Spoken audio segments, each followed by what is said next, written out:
Today we will examine a passage from Rene Guenon's The Crisis of the Modern World, written in 1927. Rene Guenon was a figure of the European conservative revolution during the interwar period, and is a keystone in traditionalist reactionary thought. Just after the 100th anniversary of the end of World War I, the opening of this passage is of particular interest.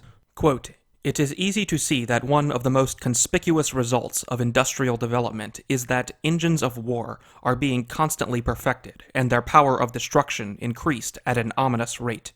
This alone should be enough to shatter the pacifist dreams of some of the admirers of modernist progress. But the dreamers and idealists are incorrigible, and their gullibility seems to know no bounds.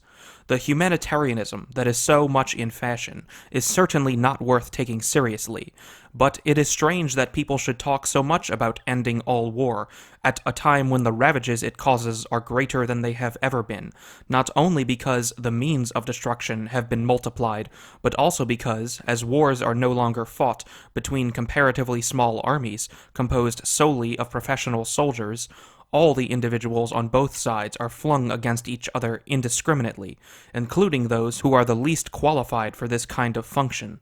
Here again is a striking example of modern confusion, and it is truly portentous, for those who care to reflect upon it, that a mass uprising or a general mobilization should have come to be considered quite natural, and that with very few exceptions the minds of all should have accepted the idea of an armed nation. In this also can be seen an outcome of the belief in the power of numbers alone. It is in keeping with the quantitative character of modern civilization to set in motion enormous masses of combatants." End quote. What some call progress is, in the reactionary frame of reference, the opposite. It is the devolution of culture into the lowest level of civilization, that of the mass man. Industrial and technological progress has not realized the humanitarian dream of pacifism.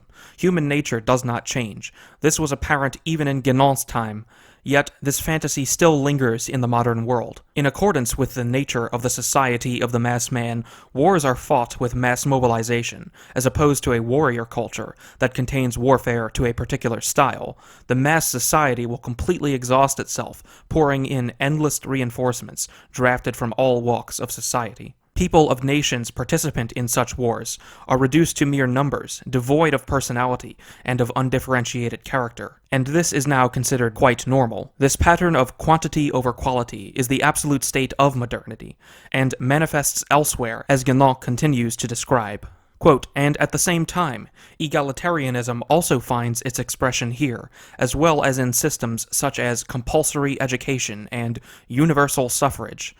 Let it be added that these generalized wars have only been made possible by another specifically modern phenomenon, that is, by the formation of nations, a consequence on the one hand of the destruction of the feudal system, and on the other of the disruption of the higher unity of medieval Christendom. And, without pausing over considerations that would carry us too far afield, let us point out that matters have been made still worse by the non-recognition of any spiritual authority which, under normal conditions, could be an effective arbiter, standing as it does by its very nature above all conflicts of the political order.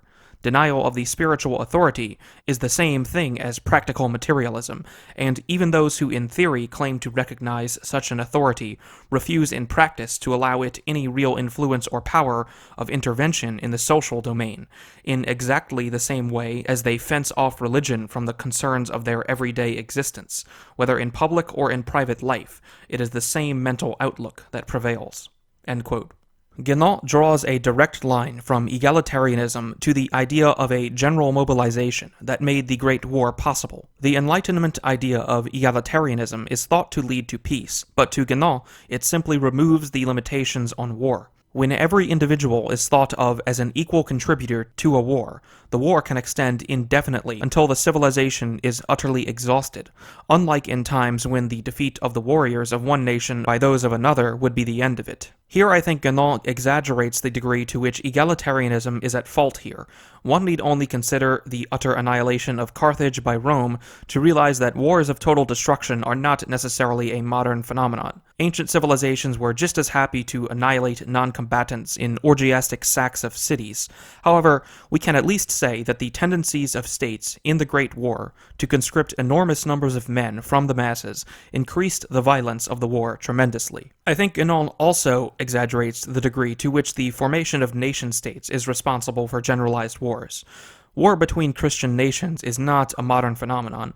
European people have warred with each other since Western civilization existed, with or without Christianity.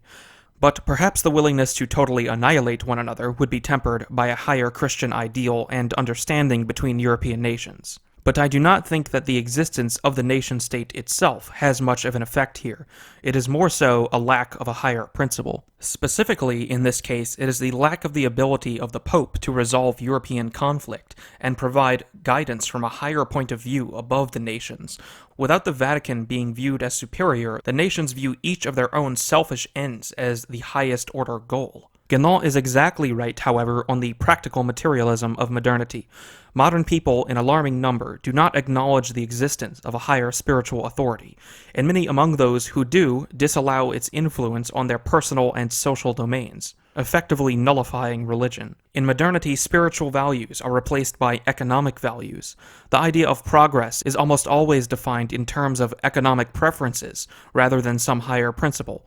In this and the last century, the material development that Guenon describes followed the exact path that he names in this prescient paragraph. Quote, even if we admit that material development does have certain advantages, though indeed from a very relative point of view, the sight of consequences such as those just mentioned leads one to question whether they are not far outweighed by the inconveniences. We say this without referring to the many things of incomparably greater value that have been sacrificed to this one form of development. We do not speak of the higher knowledge that has been forgotten, the intellectuality that has been overthrown, and the spirituality that has disappeared. Simply taking modern civilization on its merits, we affirm that, if the advantages and inconveniences of what has been brought about were set against each other, the result might well on balance prove to be negative.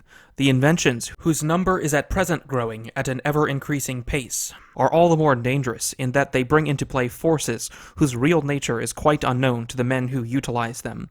And this ignorance is the best proof of the worthlessness of modern science as an explanatory means, that is to say, considered as knowledge, even were one's attention confined entirely to the physical realm.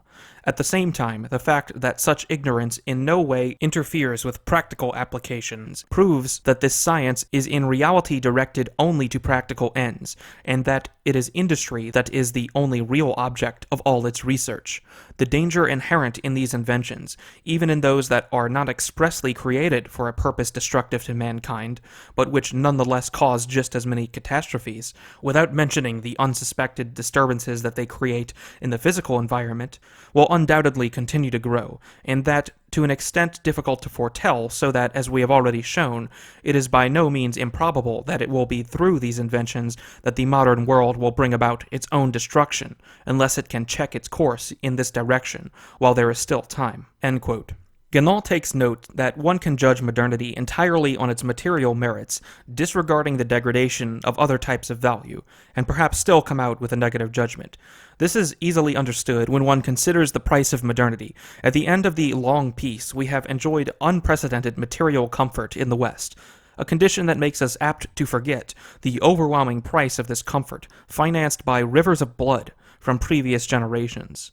One cannot have modernity without the ravages of the world wars and other 20th century disasters. On the whole, the 20th century was the most disastrous century for human beings, without question. It is difficult to argue that our current enjoyment is somehow worth this price. Indeed, it may negate the entire justification of modernity, which is that it is based on humanitarianism. Furthermore, Guenon is right to point out the unleashing of forces beyond human understanding that have proven destructive on a scale beyond what could previously be conceived of. One might naturally think of nuclear weapons here, but of course, Guenon is referring to all types of new technology, specifically invention for the sake of industry rather than knowledge. Guénon predicts that this style will continue to grow, and indeed it has. Space exploration is primarily focused on exploiting the resources of the solar system.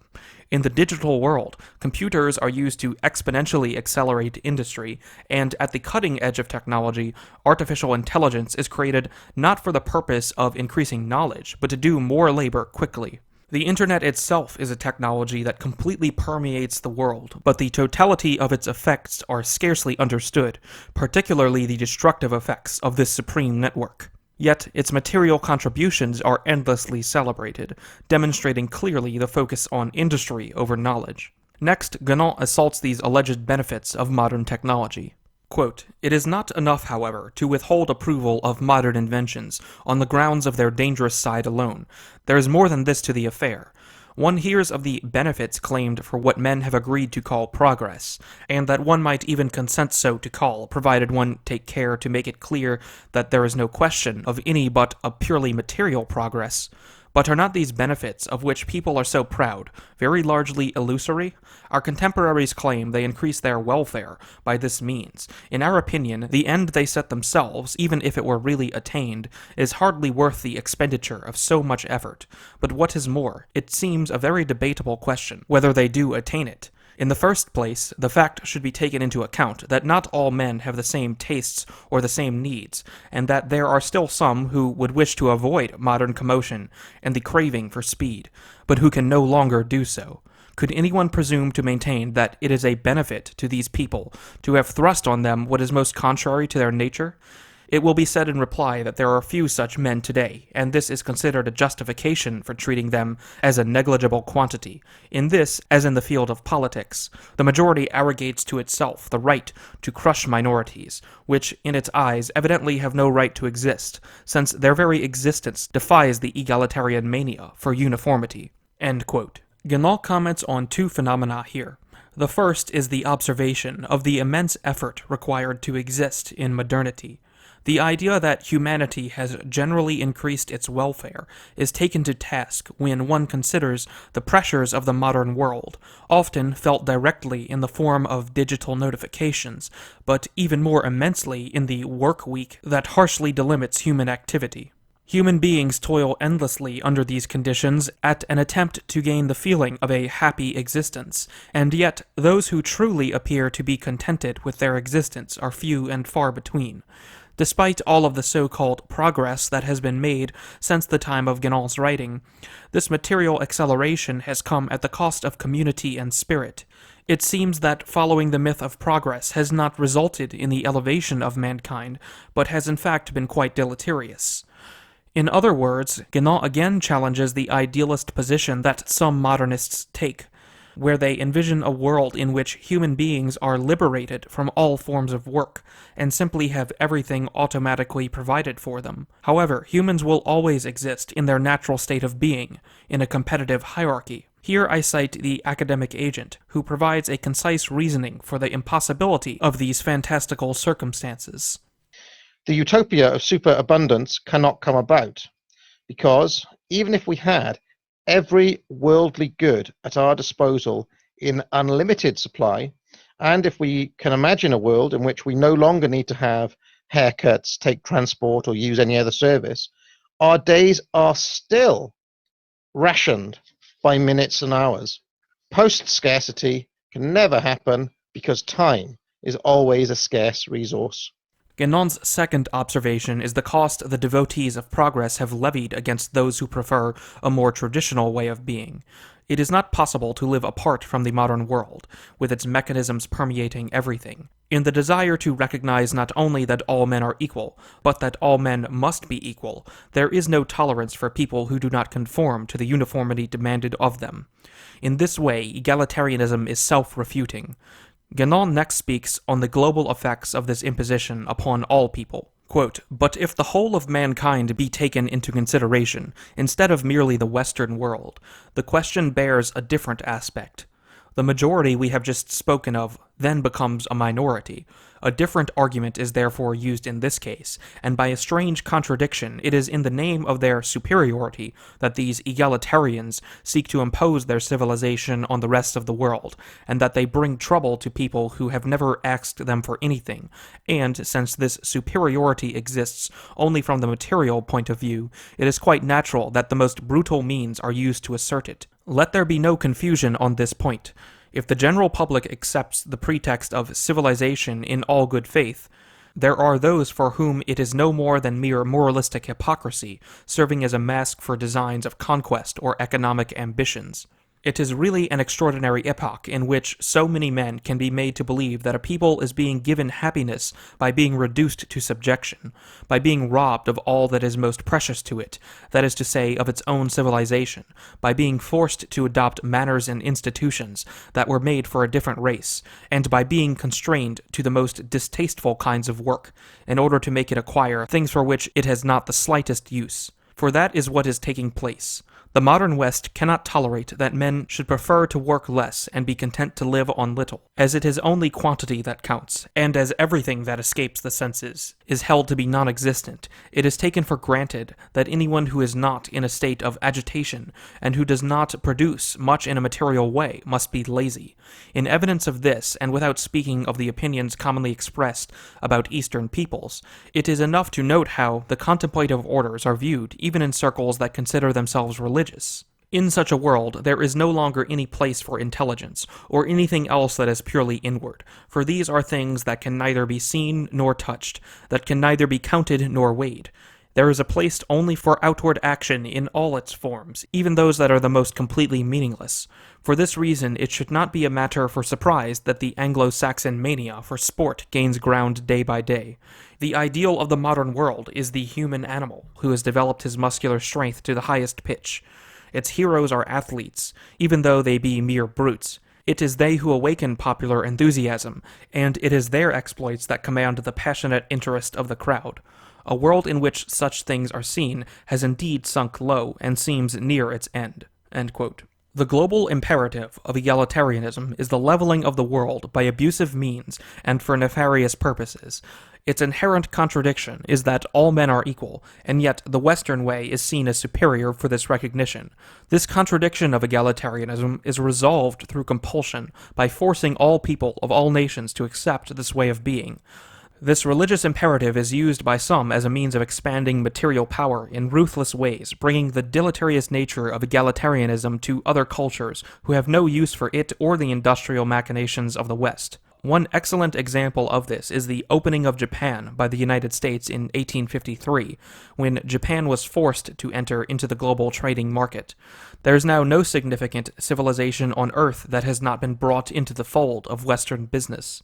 Having imposed itself upon the world is now invited to impose itself on us. One obvious way that this takes place is the importation of immigrants, but a more insidious effect is the Chinese influence on American business decisions, particularly in the companies that publish entertainment that must conform to Chinese sensibilities. The dilutive effect of modern egalitarianism is omnidirectional.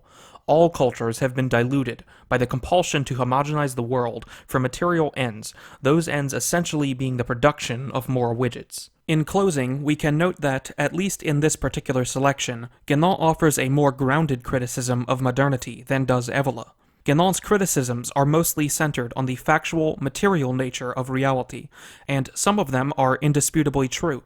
In particular, his points about how modernity has forced itself upon all people and civilizations, and that there is little recourse for nations or people who wish to conceal themselves from this. Again, as with the video on Evola, you don't have to agree with everything Guenon says in order to extract value from it, and there is certainly value in his writing for both the introspective person and for those who wish to muster reactionary arguments against opponents. Thanks for watching.